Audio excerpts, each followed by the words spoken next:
بسم اللہ الرحمن الرحیم۔ السلام علیکم ورحمۃ اللہ وبرکاتہ۔ میں محمد اسامہ سرسری، تعلیم النحو صفحہ نمبر 63 کھولیں۔ ہم منصوبات پڑھ رہے ہیں۔ اگلا منصوب نمبر 8 ہے مستثنیٰ۔ 8واں کس طرح؟ منصوبات کل 12 ہیں۔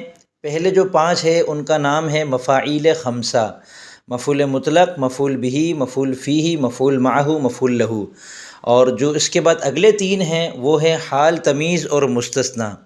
تو حال اور تمیز بھی ہم نے پڑھ لیے، اب مستثنیٰ کا بیان ہے۔ تو یہ 5 اور 3 ملا کر 8 منصوبات ہمارے ہو جائیں گے۔ اس کے بعد 4 رہ جائیں گے، 2 اسم اور 2 خبر۔ تو یہ کل 12 منصوبات ہیں: 5 مفاعیل، حال، تمیز، مستثنیٰ، 2 اسم اور 2 خبر۔ مستثنیٰ کا کیا مطلب ہے؟ جب ہم کوئی بات کرتے ہیں تو اردو میں ہم سوائے کا لفظ استعمال کر کے کسی عموم میں سے کچھ خاص چیزوں کو نکال دیتے ہیں۔ کچھ لوگوں کے بارے میں ایک بات بتاتے ہیں اور پھر اس سوائے کر کے ہم کسی ایک یا چند کے بارے میں بتاتے ہیں کہ یہ لوگ اس سے مستثنیٰ ہیں۔ تو یہ مستثنیٰ کا لفظ اردو میں بھی استعمال ہوتا ہے۔ استثنیٰ، یستثنی، استثناءً، فہو مستثنٍ۔ اس کا اسم مفعول ہے مستثنن۔ اردو میں پھر اس کو مستثنیٰ کہتے ہیں، عربی میں کہتے ہیں مستثنن، اور اگر الف لام لگا دے تو کہتے ہیں المستثنیٰ۔ اردو والے الف لام ہٹا دیتے ہیں لیکن اس کو مستثنن نہیں بولتے، مستثنیٰ بولتے ہیں۔ ٹھیک ہے، تو یہ جو مستثنیٰ کا لفظ ہے، مستثنیٰ ہے، یہ جس کو ہم استثناء کر رہے ہوتے ہیں تو اس کے لیے ایک تو کچھ الفاظ کی ضرورت ہوتی ہے جس کو حروف استثناء کہتے ہیں۔ اردو میں حرف استثناء سوائے ہے، اور الا بھی اردو میں استعمال ہوتا ہے، ما سوائے بھی استعمال ہوتا ہے۔ عربی میں اس کے لیے 11 الفاظ ہیں۔ الا، یہ سب سے اصل لفظ یہی ہے، مشہور ترین، اور حرف استثناء اگر مطلقاً بھی کہا جائے تو الا ہی مراد ہوتا ہے۔ الا اصل حرف استثناء کے لیے۔ باقی جو الفاظ ہیں وہ افعال ہیں یا اسماء ہیں۔ خلا، عدا، ما خلا اور ما عدا، یہ فعل ہے۔ خلا کا مطلب ہے وہ خالی ہو گیا، عدا کا مطلب ہے وہ خالی ہو گیا، اسی طرح کا اس کا کوئی مطلب ہوگا۔ اور اسی طرح ما خلا اور ما عدا میں جو ما ہے یہ مصدریہ ہے، ما نافیہ نہیں ہے۔ اور لیسا کا مطلب ہے نہیں ہے۔ لا یکونو کا مطلب ہے وہ نہیں ہوگا، یہ فعل ناقص ہیں دونوں، لیسا اور لا یکونو۔ حاشا، اس کا مطلب بھی سوائے ہے۔ غیرہ، اس کا ترجمہ علاوہ، سوائے۔ اور سوا اور سوا، سوا یہ جو عربی کا لفظ ہے یہی اردو والوں نے لیا ہے، سوائے کر دیا، سوائے۔ اب جو لفظ ان الفاظ کے بعد آئے گا، جیسے ما جاءنی القوم الا زیدن، میرے پاس قوم آئی، سارے کے سارے لوگ آئے سوائے زید کے، یعنی زید میرے پاس نہیں آیا۔ تو یہ قوم کو مستثنیٰ کہتے ہیں، الا کو حرف استثناء کہتے ہیں، اور زیدن کو مستثنیٰ کہتے ہیں۔ زیدن مستثنیٰ ہونے کی وجہ سے منصوب ہے۔ جاءنی القوم الا زیدن، زیدن منصوب ہے مستثنیٰ ہونے کی وجہ سے۔ یہ تو منصوبات کے اعتبار سے ہمارا سبق یہاں پہ مکمل ہوا۔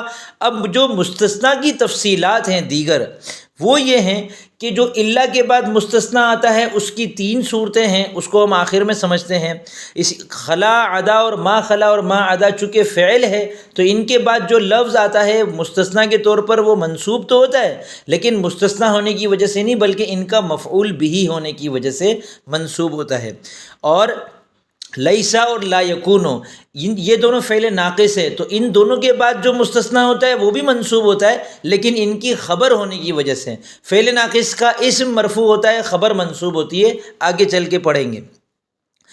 اور اگلے جو 4 الفاظ ہیں، حاشا، غیرہ، حاشا حرف جر ہے تو اس کے بعد جو مستثنیٰ آتا ہے وہ مجرور ہو جاتا ہے۔ حاشا زیدن، جاءنی القوم حاشا زیدن، حاشا کے بعد جو مستثنیٰ آئے گا وہ مجرور ہوگا کیونکہ حاشا حرف جر ہے۔ ہم نے حروف جارہ 17 پڑھ لیے تھے، اس میں سے ایک حاشا بھی ہے۔ غیرہ، سوا اور سوا، یہ تینوں اسم ہیں۔ ان تینوں کے بعد جو لفظ آتا ہے وہ مستثنیٰ ہوتا ہے تو اس کا وہ مستثنیٰ ہونے کے باوجود مجرور ہوتا ہے، ان کا مضاف الیہ ہونے کی وجہ سے وہ منصوب نہیں ہوتا۔ البتہ سوا اور سوا، سوا پہ تو کوئی اعراب نہیں آتا، سوا کے اوپر ہم تقریباً زبر ہی آتا ہے ہمیشہ۔ غیر کا جو لفظ ہے یہ کبھی غیرہ ہوتا ہے، کبھی غیرو ہوتا ہے، کبھی غیری ہوتا ہے، تو اس کے اوپر وہی اعراب آئے گا جو ہم الا کے بعد والے مستثنیٰ کے اعتبار سے ابھی پڑھیں گے۔ میں نے کہا تھا الا کے بعد جو مستثنیٰ ہوتا ہے اس کی 3 صورتیں ہوتی ہیں جو سبق میں سب سے پہلے آئیں گی، تو غیرہ پر وہی اعراب آئے گا جو الا کے بعد والے پر آتا ہے۔ اب کتاب دیکھیں، مستثنیٰ وہ اسم ہے جو کسی کلمہ استثناء کے بعد ذکر ہو اور اپنے ما قبل کے حکم میں داخل نہ ہو، جیسے جاء القوم الا زیدن، مستثنیٰ کے ما قبل کو مستثنیٰ منہ کہتے ہیں، جسے مذکورہ مثال میں القوم مستثنیٰ منہ ہے۔ کلمات استثناء 11 ہیں: الا، خلا، عدا، ما خلا، ما عدا، لیس، لا یکون، حاشا، غیر، سوا اور سواء۔ مستثنیٰ کی تقسیم، مستثنیٰ کی 2 قسمیں ہیں: مستثنیٰ متصل، مستثنیٰ منقطع۔ مستثنیٰ متصل وہ مستثنیٰ ہے جو مستثنیٰ منہ کا فرد یا جز ہو، یعنی مستثنیٰ منہ میں داخل ہو اور پھر اس کو اس میں سے نکالا گیا ہو، جیسے جاءنی القوم الا زیدن، قوم آئی سوائے زید کے، زید قوم میں داخل تھا، اللہ کے ذریعے سے اس کو نکال دیا گیا، تو اس کو مستثنیٰ متصل کہتے ہیں، مستثنیٰ مستثنیٰ منہ میں شامل ہو۔ اور جیسے اشتریت العبد الا نصفہ، میں نے غلام کو خریدا سوائے اس کے نصف کے، یعنی میں نے آدھا غلام خریدا۔ پہلے زمانے میں جب غلام کی خرید و فروخت ہوتی تھی تو آدھا بھی خریدا جاتا تھا، 2 بندے مل کے خرید لیتے تھے۔ ایک آدمی اپنا غلام بیچنے آیا 10,000 روپے کا، اور کسی اور نے آ کر کہا میرے پاس تو 5,000 روپے، تو اس کو کہتے ہیں 5,000 دے دے، یہ غلام آدھا تیرا آدھا میرا، ایک دن تیری خدمت کرے گا ایک دن میری خدمت کرے گا۔ تو اس کو کہتے ہیں اشتریت العبد الا نصفہ، میں نے آدھا غلام خریدا، تو اس نے نصف کا استثناء کیا ہے، نصف عبد کا جزو ہے، ٹھیک ہے۔ اور زید جو ہے وہ قوم کا فرد ہے، تو اسی لیے انہوں نے فرد یا جز کی قید لگائی ہے۔ اور میں یہ کہہ رہا ہوں دونوں کے لیے ایک ہی چیز ہم ذہن میں رکھیں، مستثنیٰ مستثنیٰ منہ میں شامل ہو، زید قوم میں شامل ہے، نصف عبد میں شامل ہے۔ اگلی جو قسم ہے مستثنیٰ منقطع، وہ مستثنیٰ ہے جو مستثنیٰ منہ کا فرد اور جز نہ ہو، جیسے جاء القوم الا حمارا، پوری قوم آئی سوائے گدھے کے۔ میں نے پورے گاؤں کی دعوت کی، اس گاؤں میں 3 گدھے تھے اور 15 آدمی تھے۔ اب وہ 15 آدمی جب میرے پاس آئے کھانا کھانے کے لیے تو 2 بندے اپنے گدھے کو بھی لے کر آ گئے، تو وہاں گاؤں میں صرف ایک گدھا رہ گیا۔ تو اب میں کہوں گا جاء القوم الا حمارا، میرے پاس قوم پوری کی پوری آ گئی، ایک گدھا رہ گیا صرف۔ تو اب یہ جو حمار ہے یہ قوم میں شامل نہیں ہے، قوم کا جو لفظ ہے، اس کے جو افراد ہیں وہ صرف انسان ہیں، تو حمار قوم میں شامل نہیں تھا، اس کے باوجود اس کو نکالا گیا ہے، اس کو مستثنیٰ منقطع کہتے ہیں۔ جیسے فسجد الملائکۃ کلهم اجمعون الا ابلیس، آدم علیہ السلام کو جب سجدے کا اللہ تعالیٰ نے فرشتوں کو کہا کہ آدم علیہ السلام کو سجدہ کریں، تو سارے فرشتے سجدے میں چلے گئے سوائے شیطان کے۔ تو ابلیس جو ہے وہ ملائکہ میں داخل ہی نہیں تھا، لیکن وہاں تھا، عبادت کرتا تھا، اللہ تعالیٰ کا مقرب تھا، مگر تکبر میں آ گیا اور سجدہ نہیں کیا، تو اللہ تعالیٰ نے اس کا استثناء کیا ہے، اور یہ مستثنیٰ منہ میں داخل نہیں ہے، لہذا یہ مستثنیٰ منقطع کی مثال ہے۔ آگے اللہ کے بعد مستثنیٰ کی 3 صورتیں ہیں۔ نمبر 1، مستثنیٰ کلام موجب میں ہو، یعنی نمبر 1 کا مطلب یہ ہے کہ پہلی صورت ایسی ہے کہ جس میں مستثنیٰ منصوب ہوگا، اور اس کی 3 شقیں ہیں۔ اس کی پہلی شق یہ ہے کہ مستثنیٰ کلام موجب میں ہوگا تو منصوب ہوگا۔ تو کلام موجب کا کیا مطلب ہے؟ وہ کلام جس میں 3 چیزیں نہ ہوں، نفی نہ ہو، جیسے ما ضربہ میں زید اس نے نہیں مارا، یہ نفی ہے، ما حرف نفی ہے، اور اس میں نہیں بھی نہ ہو، جیسے لا تضرب، تو مت مار، اس میں لا نہیں کا ہے تو یہ نہیں ہے، اور استفہام بھی نہ ہو، جیسے حل ضرب زید، کیا زید نے مارا، تو یہ حل جو ہے سوال کرنے کے لیے آتا ہے، سوال کرنے کو استفہام بھی کہتے ہیں۔ تو نفی، نہیں اور استفہام اگر کسی کلام میں ہوں تو وہ کلام غیر موجب ہے، اور اگر نہ ہو تو وہ کلام موجب ہے۔ تو اگر کلام موجب میں مستثنیٰ پایا جائے، جیسے جاء القوم الا زیدن، تو اب مستثنیٰ منصوب ہو جائے گا، یا پھر مستثنیٰ منقطع ہو، جیسے جاء القوم الا حمارا، تو مستثنیٰ منصوب ہو جائے گا، یا پھر مستثنیٰ منہ پر مقدم ہو، یعنی الا زیدن پہلے آ جائے، قوم بعد میں آ جائے۔ اب میں کہوں ما جاء القوم، ما جاءنی الا زیدن القوم، یا احد، ما جاءنی الا زیدن احد، احد مستثنیٰ منہ ہے، میرے پاس کوئی نہیں آیا سوائے زید کے۔ اب یہ کلام غیر موجب تو ہے، لیکن اس کے اندر مستثنیٰ منہ پر مقدم ہو رہا ہے، تو یہ والا مستثنیٰ بھی منصوب ہوتا ہے ہمیشہ، ٹھیک ہے۔ یہ تو ہو گئی پہلی صورت۔ کلام موجب سے مراد وہ کلام ہے جو نفی نہیں اور استفہام سے خالی ہو، یہ انہوں نے لکھا ہوا بھی ہے صراحت کے ساتھ۔ دوسری صورت یہ کہ مستثنیٰ کلام غیر موجب میں ہو، یعنی اس کے اندر نفی ہو یا نہیں ہو یا استفہام ہو، اور مستثنیٰ منہ مذکور ہو، یعنی مستثنیٰ منہ لفظوں میں موجود ہو۔ کبھی ایسا بھی ہوتا ہے کہ مستثنیٰ منہ لفظوں میں نہیں ہوتا تو وہ پھر آگے تیسری صورت بن جائے گی۔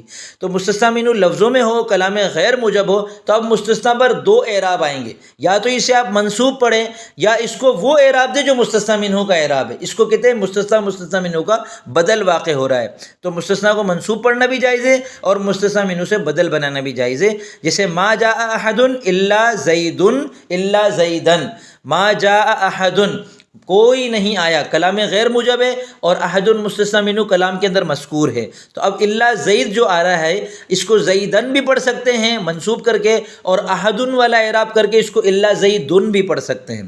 تیسری صورت الا کے بعد والے مستثنیٰ کی یہ کہ مستثنیٰ کلام غیر موجب میں ہو اور مستثنیٰ منہ مذکور نہ ہو۔ اس صورت میں مستثنیٰ کا اعراب عامل کے اعتبار سے ہوگا۔ اب کلام کے اندر عامل آ رہا ہوتا ہے، جیسے فعل ہے، فعل اپنے فاعل کو رفع دیتا ہے، مفعول کو نصب دیتا ہے۔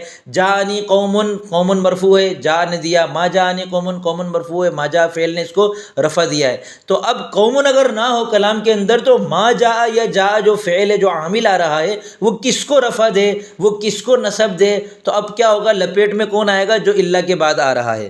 جیسے ما ضربنی الا زید، مجھے نہیں مارا سوائے زید کے کسی نے بھی، تو اب احد تو یہاں لفظوں میں ہے نہیں اور کلام غیر موجب ہے، تو اب ما ضربہ کا جو فاعل ہے اس وہ ہم زید کو ہی بنا دیں گے۔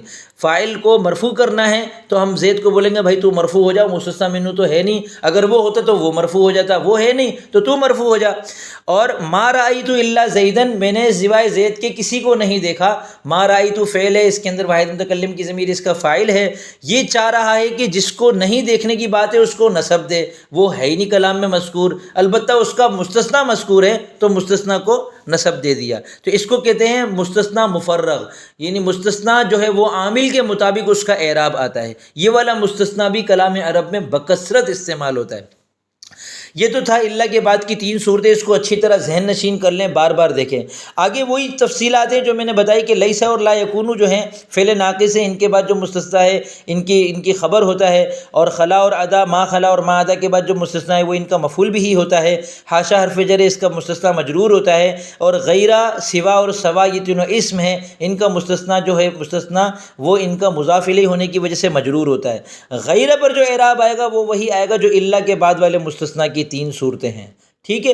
اور حاشیہ بھی ذرا دیکھ لیجئے گا، یہ حاشیہ نمبر 1، 2 اور 3 کے اندر بڑی کام کی باتیں بتائی ہیں، جو چیز سمجھ میں نہ آئے وہ مجھ سے پوچھ لیجئے گا۔ جو حاشیے میں باتیں ہیں وہ میں نے سبق کی شروع میں آپ کو بتا دی تھی۔